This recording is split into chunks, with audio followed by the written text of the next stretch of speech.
Welcome to those joining us on Zoom. I think we've got a pretty big group on Zoom. Father John McGeean will be speaking tonight on his walk with the Lord and Our Lady. As his mother, Our Lady has the closest relationship to Christ of any human being. As authentic men striving to lead our families to heaven, we need to seek the intercession of Our Lady each day to help us achieve that goal. Tonight, Father McGeean will share stories and lessons on the commitment and conversion needed to turn to the Lord through the intercession of Our Lady. On your tables is a brief reflection handout with some questions and other content prepared by Father McGeean. Immediately after his talk, each table will have about 20 or so minutes to discuss the questions as desired. John Thomas McGeean was born at Loretto Hospital in Chicago, Illinois on August 20th, 1939. He is the second and only living son of the late J. Raymond and Cecilia McGeean. He has one younger sister, Mary McGeean. Father was educated at St. Angela Grade School and St. Mel High School. He attended Christian Brothers College in Memphis and did graduate work in history at DePaul University in Chicago. Father also spent 10 years as a De La Salle Christian brother. On January 14th, 1982, he entered Sacred Heart School of Theology as a seminarian for the Diocese of Joliet. He was ordained a priest on June 7th, 1986. Father has served at St. Dominic in Bolingbrook, St. Anne in Oswego, St. Joseph in Bradley, St. Mary Nativity in Joliet, and St. Joseph in Manhattan, Illinois. Father retired in 2013 and has lived at St. Walter in Roselle and St. Peter and Paul in Naperville. From May 2014 until June 2015, he served as administrator of St. Mary Nativity while the pastor was on active duty as a Navy chaplain. He has been with us here since September 15th, 2017. And you left off your bio, Father. You're now our admin. Well, Father Brad is on sabbatical. So. He didn't want to mention that. So. That's right. They don't have my private number. So let's give a warm welcome to Father McGeean.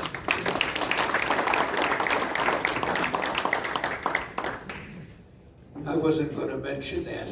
As of yesterday, I'm the administrator here. So every morning I wake up, the first thing that comes to my mind is those lines from Henry VIII, written by Henry IV, Part 1, written by Shakespeare. How heavy lies the head that wears the crown. And I'm looking forward to June 1st when I give the crown back to Father Brad. Okay, 40 years ago, I departed from the Christian Brothers a number of years before. What did you do? None of your business. People ask me that all the time, and I say, as little as possible. They said, that's what you're doing now. I said, I know. And I entered Sacred Heart School of Theology, which was a seminary for second career vocations in those days. It's located in Hales Corners, Wisconsin. Now, I've got to be honest about it. I was not into the Blessed Virgin. I mean, we had guys there.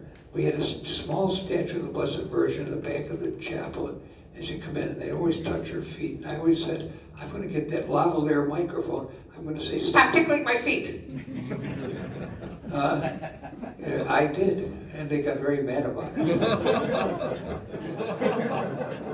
I was in St. Louis for the late Father Larry Christian's ordination at the old cathedral. And the late Father Ray Davis and I took a walk around Bush Stadium, the old Bush Stadium. And there was a statue of Stan Musial there, so I put my hand on his foot.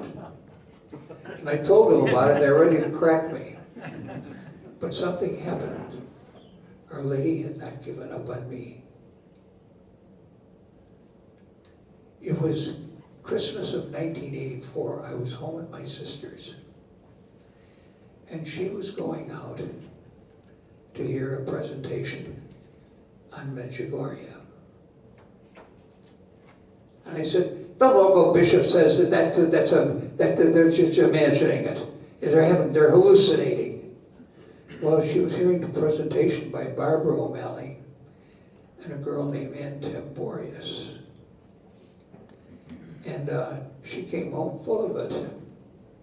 And she mentioned Ann Tamborius. I said, I taught her and her sister in high school. She said, yeah, she said that. She said, you wouldn't remember me. She said, you know my brother. I remember everybody. I might not remember their name, but I remember. When I have a kid in a year in class, I remember them. Even the good ones. And I was going back to the seminary, but the rest of the house was on retreat, and I was doing my retreat later, so I was going to be ordained a deacon. I was told you can come back, but you can't mess with anybody. You got to stay away from those on retreat. So I bought 3 books that my sister had gotten on Medjugorje, and I sat in my room and I devoured them. By the time I was through, I wanted to go there.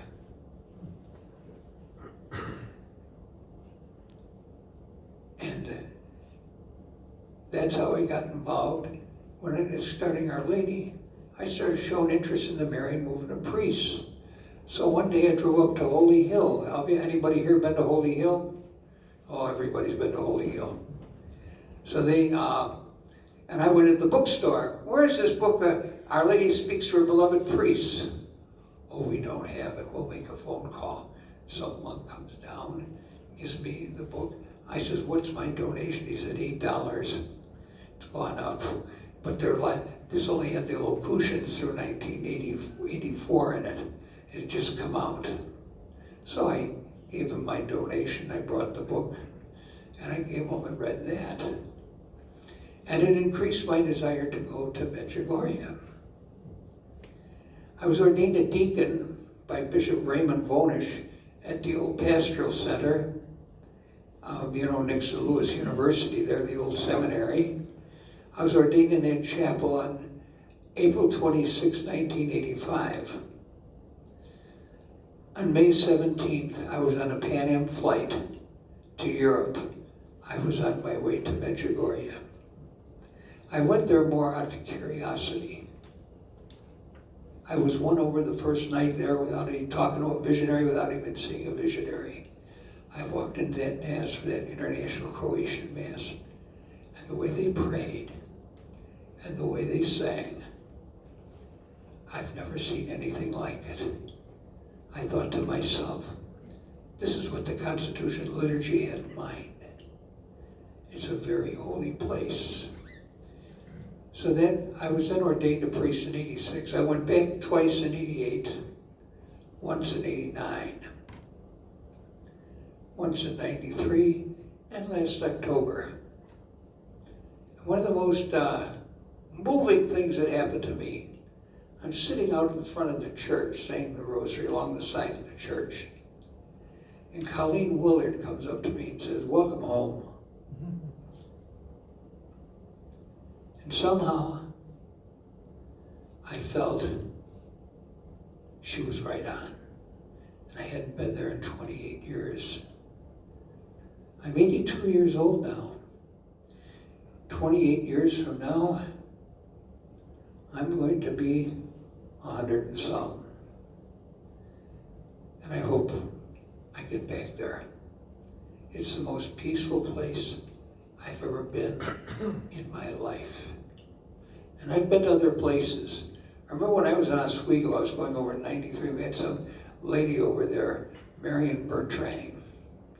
She said, you should be going to Medjugorje, you should be going to Fatima, you should be going to Fatima, don't go to Medjugorje, that's not approved. I said, Marian, I go where the action is, not where it was. Oh, she didn't like it.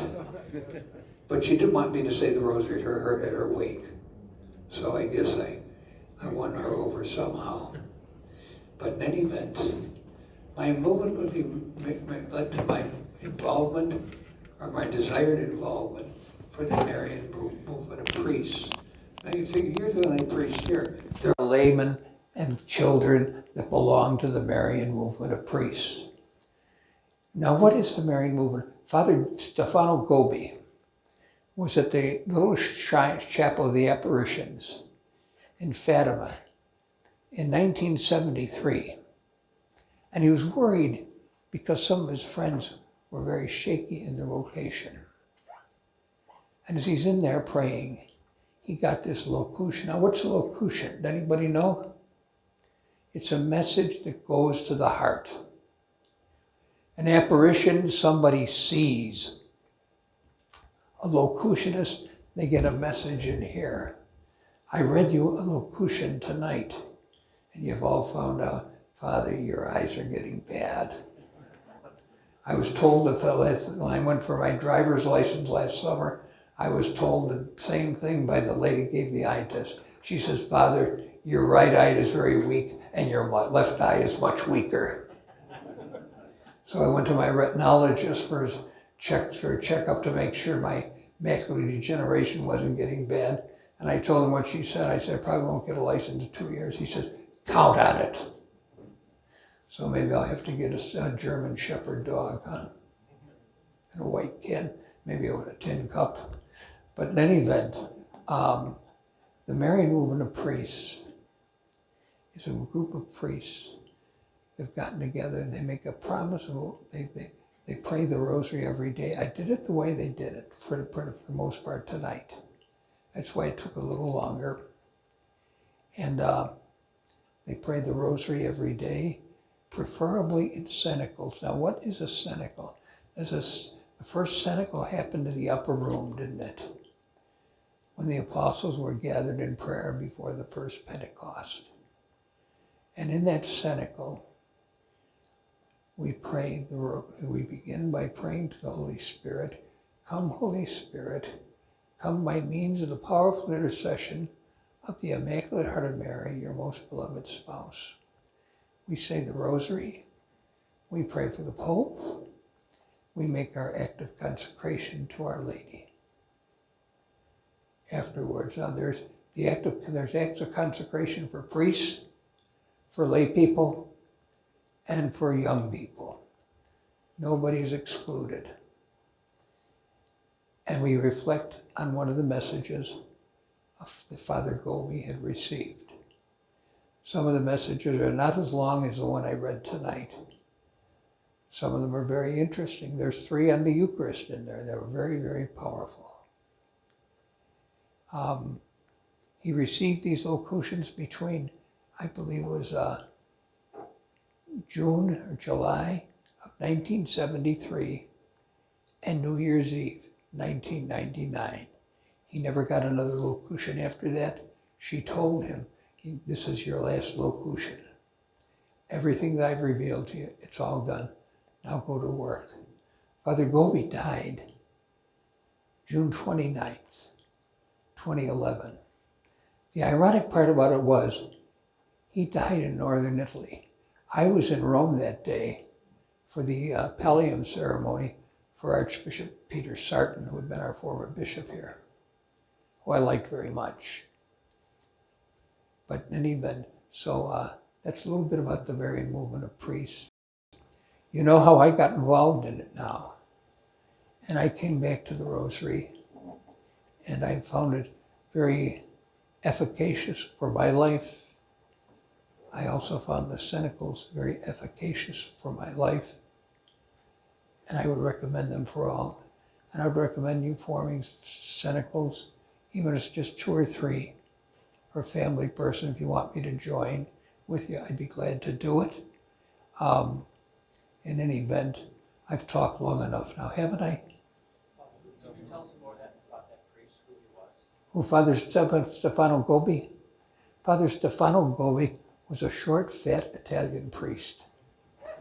And he spoke no English. The only word I ever heard him use in English was jackass. And I'll tell you how it happened. I was at that Malvern retreat. That was my first Marian movement of priests retreat. And he had a translator there.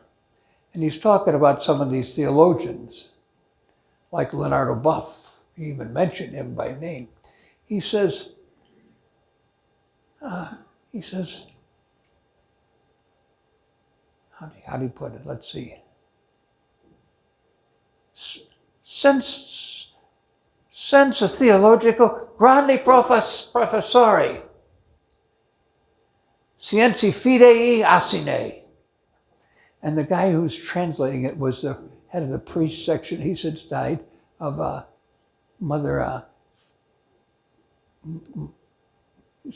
Teresa's, the male branch of Mother Teresa's order.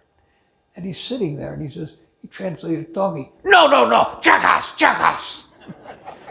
The whole room went up for grabs. He was a very colorful fellow, but he was a very holy man, but he's very down to earth. I mean, there wasn't an air about the guy. He was an old-fashioned, probably came from a poor Italian family, and Our Lady picked him. And he just happened at Fatima, and the guy became famous all around the world.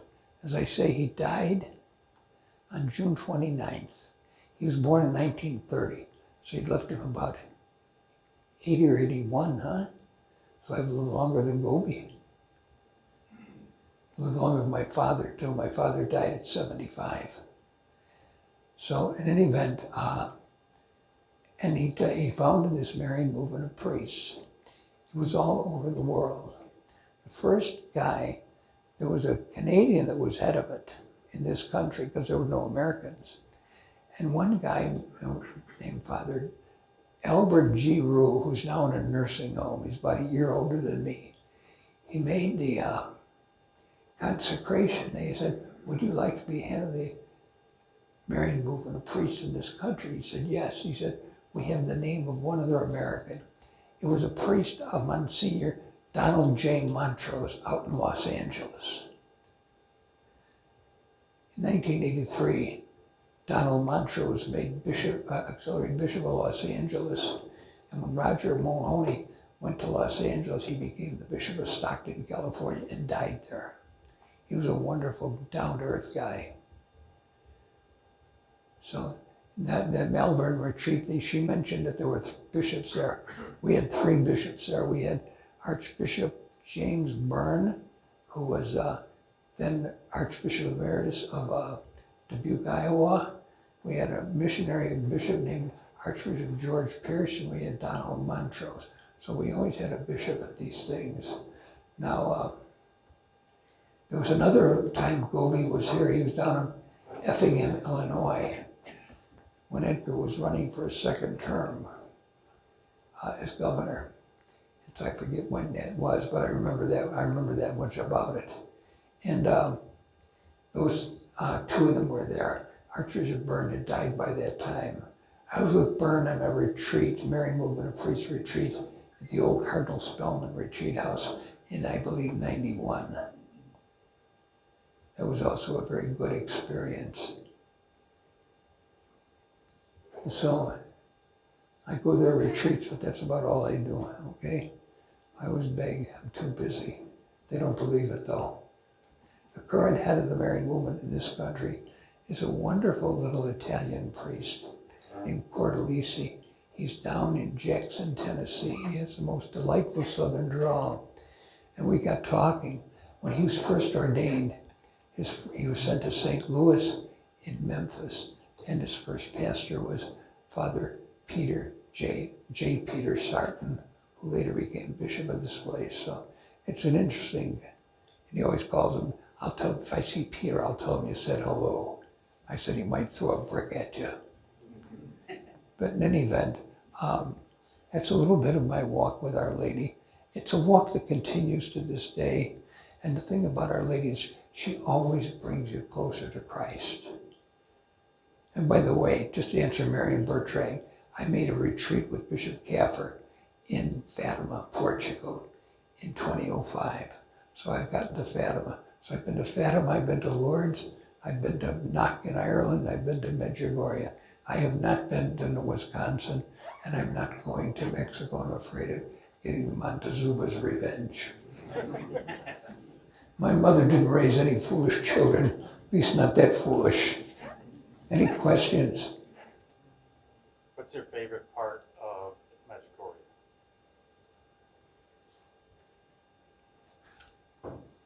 Oh, that's a tough one. I like the whole place. I was very blessed the last time I was there because I traveled with John and Colleen Willard. And Colleen Willard had gotten a great cure in Medjugorje. I would have her out here to tell that story. You'll have you crying. Colleen Willard was diagnosed with a brain tumor, inoperable brain tumor, in about 1999. They spent themselves broke go to doctors. They were told by Mayo, the chief surgeon at Mayo Clinic, the head surgeon, don't ever let anybody do an autopsy. It'll kill her where that tumor is, and you're going to screw her up so bad. She was dying. There was some priest in Wisconsin, Xavier and Father. They called her and said, Mrs. Willard, you are to rest in the hills of Medjugorje. By the way, Medjugorje means between the mountains. And she thought she was going to die over there. They had she'd been out, the only time she was sitting up in a wheelchair, she'd been out of her, had not been out of bed except to be in a wheelchair for 3 years. She went over there in a wheelchair, finally got her on a plane. A lot of the airlines were afraid she was going to die in the air.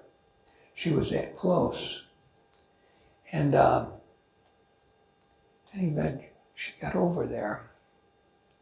And the visionary Vitska prays for the sick, prayed for her. Now, a little story about Vitska. Years ago, when these apparitions first began, Our Lady suddenly appeared to Vitska and Yakov one day. Yakov was a 10-year-old boy. He's now 50, almost 51, so it's a long time ago. But in any event, Our Lady appeared to them and said, I'm taking you to heaven. Well, Yakov was an old child. He says, no, take Vitska. There are 6 other kids in the family besides her. Don't take me, I'm an only child. With that, they went to heaven. And so Colleen wanted Vitska to pray over her, and she wound up standing over her for many hours. And then she wanted somebody else that got to heaven, and Yakov came over and shook her hand. Yakov drove over there. While she was praying, Vitska was praying over, she said she felt very, very warm.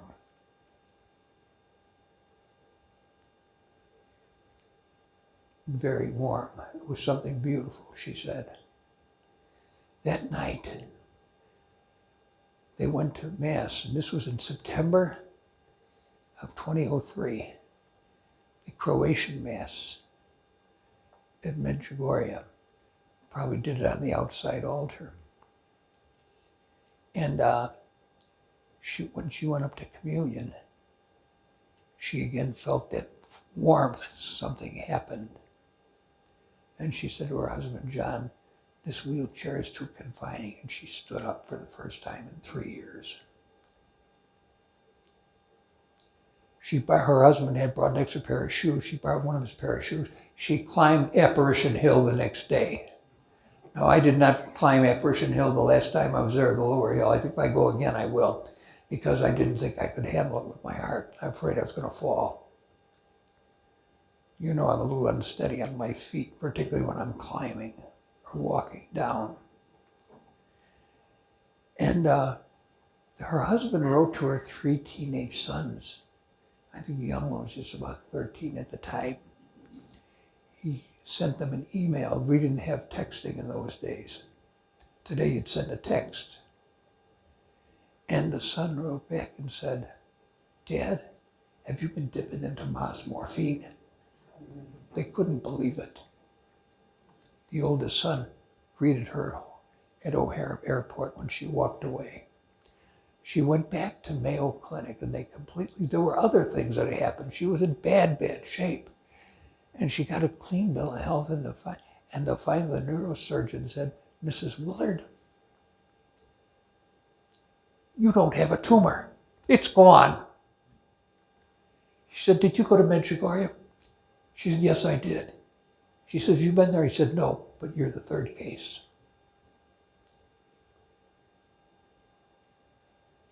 So maybe I ought to have her come here and do a talk, huh? I tell you this, we went to she came and I was with another priest, Father Rob Ryan, young priest up on the North Shore. And she came to us and she said, listen, you're just the people I want to see. Maria's in town.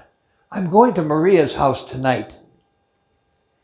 And she said, I mentioned you guys were here, and we had 2 nuns there. And she said, they said, bring them too. So that Sunday night, we went to Maria's house, met Maria, were there for her apparition. And I didn't see anything, but I could feel a presence there. I knew when Our Lady came, and I knew when she was no longer there. That night she had Colleen tell her story. And Maria, the visionary, translated into Italian for her, and somebody else translated into Croatian, somebody else translated into Polish. I was fine. Few days later, she gave out to our whole group at Yakov's house. And I'm telling you, I couldn't keep it. I was losing it. It was that powerful a story.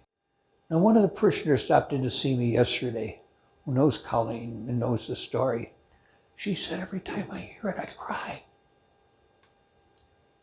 But it's a very powerful story. I had to miss her tonight. She has a Medjugorje prayer group online, people all over the country. But I had to miss it tonight to be with you people.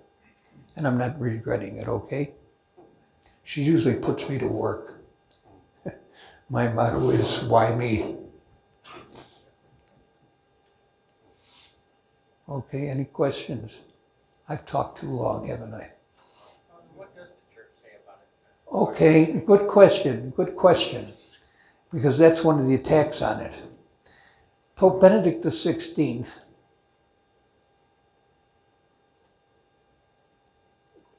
started what we call the Ruini Commission. They were to look into the whole thing. The Ruini Commission looked at it and they said, we're going to break it into 2. We're going to talk about the first 7 days and everything else.